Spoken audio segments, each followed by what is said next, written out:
A magia, ela não é um to-do, não existe um o que fazer, não existe uma sequência de livros a serem lidos, não existe um porquê, o que, o quando, nada disso existe de fato. Existem propostas, né? Então você tem Eliphas Levi, que vai nos propor uma metodologia de caminho ali nos livros de um dogma e ritual da magia, por exemplo.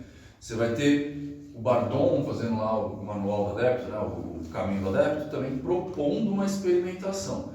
Mas nada disso é de fato real, por assim dizer. Principalmente porque esses livros clássicos, eles são antigos. E a gente não tinha na humanidade, com esses livros antigos, o conhecimento que nós temos hoje. Então eu tenho até trazido uma situação de que, muito possivelmente, o que a gente chama hoje de teurgia, que é a magia a partir do contato com entes metafísicos, é só uma psicurgia camuflada.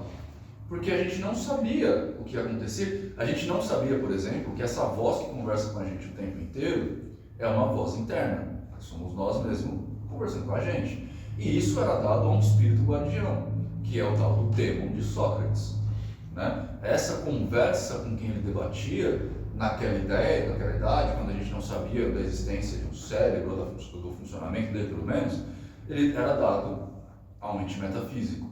Agora, o que a gente sabe é uma conversa interna. E a gente consegue, inclusive, mensurar o quanto essa conversa interna atrapalha ou ajuda o nosso processo, que é basicamente o que a psicologia faz. Então, quando a gente começou a agregar conhecimento e descobrir coisas, as coisas foram mudando. Então, o próprio Crowley vai dizer pra gente a respeito dos dêmons e falar que o dêmon é um recalque do mapa, né? Eu hoje em dia tenho quase certeza que a teurgia é a psicologia antes da psicologia saber que era a psicologia, tá? Dito isso, quais são as principais ferramentas de um mago trabalhar? Eu vou colocar para vocês, eu preciso que vocês tenham isso em mente sempre, o meu paradigma. Eu não conseguiria colocar outro paradigma, né? O paradigma é a reunião de crenças, a reunião de informações que uma pessoa tem. Então, mesmo que eu vou falar das coisas do Levi, eu vou falar das coisas do Levi a partir da minha vivência, logo, o meu paradigma. Dado isso, a gente tem manipulação energética, a gente tem trabalho com entidades metafísicas e a gente tem a psicologia clássica, tá? Psicologia clássica. Manipulação energética. O que é isso? Não se sabe. A gente tenta descobrir o que é esse negócio desde que a gente é gente, né? Os gregos falavam a respeito dessa energia, dividiam a energia em 4 partes, o ânima dos gregos, né?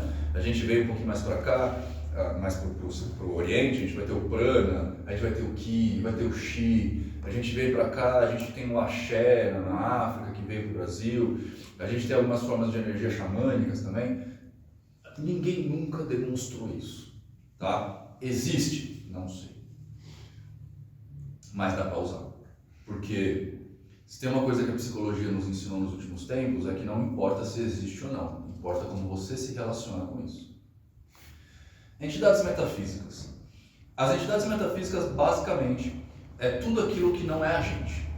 Então, espíritos, anjos, demônios, lêmures, doppelgangers, dragões, sei lá, Deus Macarrão, Jeová, Maomé, Shiva, você pode dar o nome que você quiser. Se o bagulho não é físico, é extrafísico, é metafísico, tá? Nino, essas coisas existem? Tal qual a energia, nunca ninguém provou nada. Ah, mas eu no terreiro, no terreiro pode ser uma tonelada de outras coisas. Ah, mas é que o meu tio do meu irmão adivinha, e quantas vezes ele erra? Se você não sabe quantas vezes ele erra, ou quantas vezes ele fez versus quantas vezes ele acertou, então não tem como você chegar numa conclusão saudável. Porque e nesse caso em particular também, a mesma coisa se verifica, não importa se existe ou não, importa como você se relaciona com isso. Psicologia em si, né? A psicologia como sistema. A psicologia ela vai levar em conta aquilo que a gente descobriu ou que a gente já sabe a partir da psique, da mente da pessoa. O hermetismo vai falar lá, o todo é mente, o universo é mental, vocês sabem que eu sou hermetista, portanto, eu sigo esse paradigma. né? Eu entrei para fazer pós-graduação exatamente para entender isso, né? Pós-graduação em neuropsicologia, porque eu queria saber o que era a mente. Estudando o que era a mente, eu vi que possivelmente ela está no cérebro, então, por que não ver a psique com o aparelho orgânico, né? Neuropsicologia. Ao longo do tempo, dentro dessa pós-graduação, também dos exercícios, essas coisas todas, a gente começou a observar coisas muito interessantes, como, por exemplo, essa questão do não importa se existe ou não, mas importa como você se relaciona com aquilo. Quando a gente aprende a manipular essa relação, a gente faz magia com a psicologia, tá? E isso é a primeira informação que vocês vão ter que anotar no caderninho de vocês para o rito que a gente vai fazer no final do dia. Não importa se existe ou não, importa a relação que você tem, e quando você muda a relação, você manipula a pessoa, tá? Manipula a realidade, você altera a realidade através do poder da vontade. E eu vou dar um exemplo muito básico para vocês, bem bobo, mas a gente já faz isso. A gente faz isso no nosso dia a dia e é muito normal, na verdade, a gente fazer isso. Quando, por exemplo, você está com frio em casa e fala, nossa, vai ter um curso, vou tomar um banho. Você mudou sua mente nesse momento, né? Eu estava muito confortável jogando meu joguinho, sentado no meu sofá, aliás, do Bardock, tremendo de frio, e estava convencido ali. Mas eu resolvi mudar a minha relação com aquilo. Então eu falei assim, olha, não, eu prometi pra galera, a gente se comprometeu, vai ser divertido, parará. Mudei a relação que eu tenho com a informação, logo eu levantei, tomei um banho e vim pra cá. Um outro exemplo bacana que eu dou para vocês. Se eu chegasse aqui antes do horário e ficasse aqui batendo papo com vocês, provavelmente vocês iam me ver de uma forma diferente nesse momento. Então eu precisei entender essa relação, manipular, para que vocês pelo menos me dessem importância logo de cara. Não que vocês não me dão, mas para a relação professor-aluno ter o peso que eu gostaria que tivesse. A gente vê isso acontecendo no marketing, por exemplo, o tempo todo, né? Aqueles negócios lá do Érico Rocha, faz 6 e 7, venda milionária, sei lá o que ela gosta aí.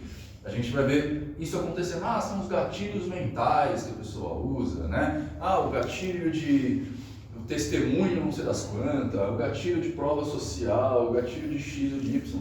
São formas de você manipular a mente de uma pessoa para mudar a realidade dela de alguma forma. Um pastor num culto evangélico falando baixinho e gradativamente aumentando a voz dele, aumentando a música de fundo, colocando palavras que inflamam mais essas pessoas, gradativamente ele altera a realidade dessas pessoas. E aqui é um fenômeno muito legal, porque muita gente do meio espiritualista, tipo espírito, umbandista e tal, vai falar assim, não, na igreja evangélica não tem espírito, tem lá é fingimento. E eu posso falar para vocês, pode ser, mas funciona.